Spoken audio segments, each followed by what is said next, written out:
So, in the city of Watford, North Dakota, I learned a couple of things today that really disturbed me,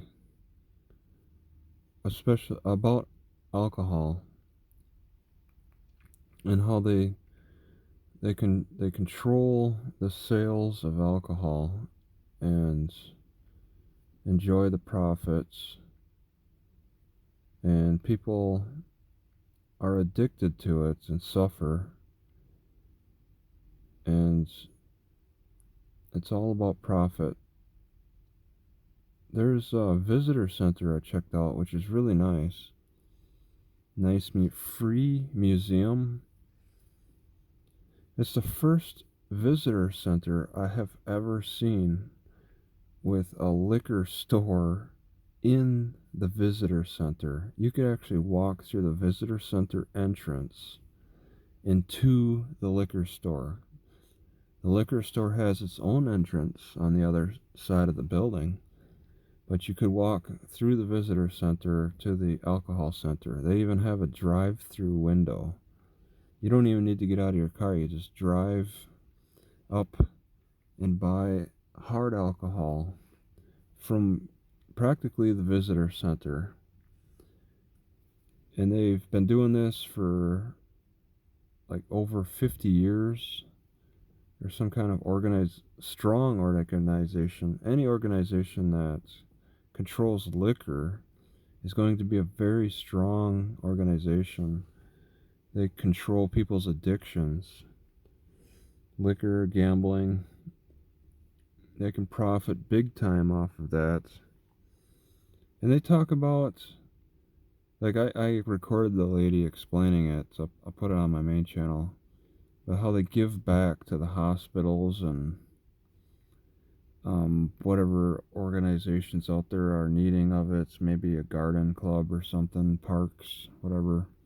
I said, homeless people? And she shook her head vehemently. No. They don't help homeless people. She was very confident in saying that this organization doesn't have their own office. They meet in a bank meeting room. They don't have their own office. They have it's an organization that used to control all 3 liquor licenses in the city up until 9 years ago. And they give back to the community. But what do they give to the community to give back? They give a lot of trouble with alcohol. Because this Indian I talked to twice, once in the morning, once in the evening, I just run into him. He come up to me in the morning time in one part of the city, and then I ran into him later in another at his house. Actually, I was walking by his house, and in the morning when he came up to me, he revealed that he spent 5 months in a jail, and he pointed to it like it was visible. I have to confirm that. I have to believe him, though. When you spend 5 months in a jail, you're not going to forget that. And he was caught being parked on the side of the road, having drunken some alcohol, and he was parked and a cop rolled up on him. Kind of like what I'm at risk of right now, just being parked in an open area. It's not normal, or nobody really parks where I'm at. But the cop wanted to do a breathalyzer on him, and I mean, this Indian, and he says that he's Navajo. Even the Navajo have problems with alcohol. He failed the test and lost his license. He had a CDL and was driving truck for the North Dakota oil company. He said he drove a water truck lost that license because of his alcohol violation, and it doesn't sound like he really has any work now. And he had a sugar like a fruit punch with him when he came up to me. I asked him, was he drinking right now? I asked him if he still had his CDL, and that's where when he revealed that he doesn't have it. That because I mean, talking about it, and then today's Wednesday, coming up to me in the morning and just talking, didn't sound like he was very busy, very active using that CDL. It seems strongly clear that there was a problem there. And then later in the evening, I walked by his house. He was just sitting outside, and he waved to me. He recognized me, but I didn't. I kind of just didn't recognize him because I thought maybe it'd be somebody else. And he waved at me from a distance, a good block away, I think, or half a block, confident that he recognized me. And I just had to get closer to him to see that fishbone in his ear. And while we were talking, I could smell alcohol on him. I couldn't smell alcohol on him in the morning, but by the evening time I smelt it. And I advised him, like I do a lot of people, that you got to stay away from that distilled spirits. He said he drank whiskey, and I always say try to focus on beer and wine. He couldn't. He can't. Apparently, the beer gives him stomach pains.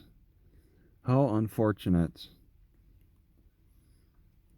But that's a good sign that's going to slow your drinking down. The stomach pains. Think about that. People are alcoholics are given like a drug to help them stop alcohol. If they drink, they get really sick. This Indian gets sick off of just beer. He goes straight to the hard alcohol because it doesn't hurt his stomach. Straight to the distilled spirits. You don't give somebody a drug, or he sat in jail for 5 months. 5 months of sitting in jail, and he's back at it. He's back at drinking, so that didn't help. It's his access to the distilled spirits, and that sugar extracts too. Drinking that nasty fruit punch, he can't consume regular fruit. He needs fruit punch, and he needs distilled spirits. He needs sugar extracts, and he needs and he needs alcohol concentrates. He's addicted. You can't really help that guy. You got to control the supply, and the people that control it gain massive power. So much power they destroy some people's lives, like this Indian guy, like this Native American, and then brag about how they're doing such good for the community. There's no equaling out the benefits and the damage that they do. They do straight up damage, and then they're trying to put band-aids on it, claiming they put band-aids on it. Don't look at this alcoholics problem. Don't focus on that. That's just an anomaly. He's ruining his life from what we're selling him. But we're giving money to the hospital, maybe buying some stuffed animals for the children. There's good that comes out of destroying the addict's life. It's a terrible thing to see, and it saddens me to have seen all the alcoholic Indians.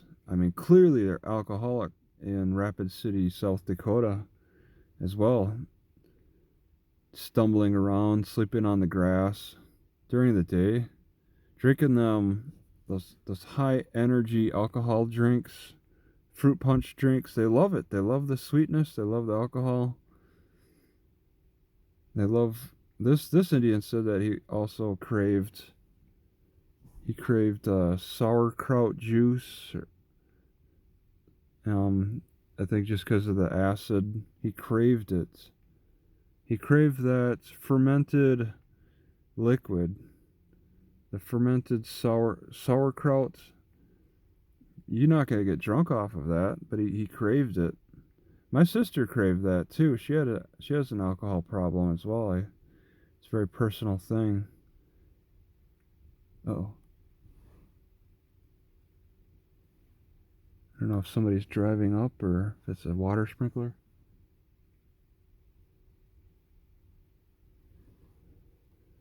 But it's such a sad thing to see the alcohol problem, and it ties in very closely with sugar extracts. They need to be labeled as some Schedule 1 narcotics because they're narcotics and they're forgiven. But the people in power wanna brag about how good they do for the community from all the profits that they make off of the addicts' stomachs. It's very sickening to hear. I don't see the good they do in contrast to the evil.